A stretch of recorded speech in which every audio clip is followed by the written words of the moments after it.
కళ్ళు తిరగడం కదా. ఎక్కువ మందికి ఇది రావడానికి ఒక కారణం ఏంటంటే చెవి లోపల సెమిల్యూనల్ కెనాల్స్ అని ఉంటాయి. సెమిల్యూనల్ కెనాల్స్లో జబ్బు ఉంటే రావచ్చు. ఇది మొదటి కారణం.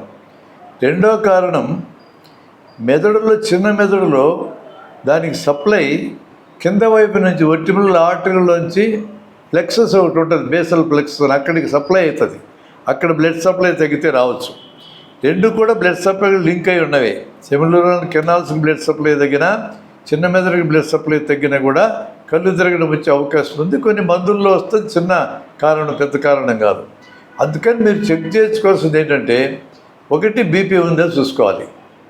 రెండవది మీ కొలెస్ట్రాల్, ట్రైగ్లిజరైడ్స్ ఏ లెవెల్ ఉందో చూసుకోవాలి.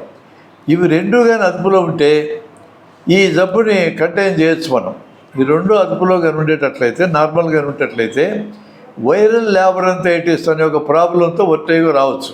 వైరల్ ల్యాబరెంథైటిస్ అది వైరస్ వలన వస్తుంది. ఒక వారంలో తగ్గిపోద్ది.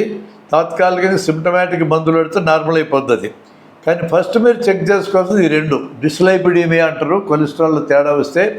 బీపీలో ఏమైనా తేడా ఉందేమో చూసుకోండి.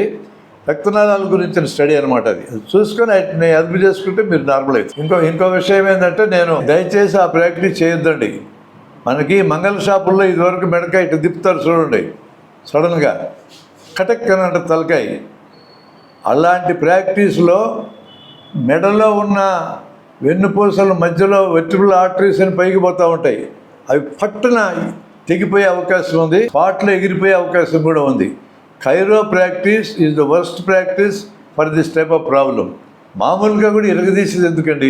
మామూలుగా మెడకాయ ఉంది, మెడకాయకి ఎక్సర్సైజ్ చేయండి, ముందుకి వెనక్కి సైడ్కి రౌండ్కి.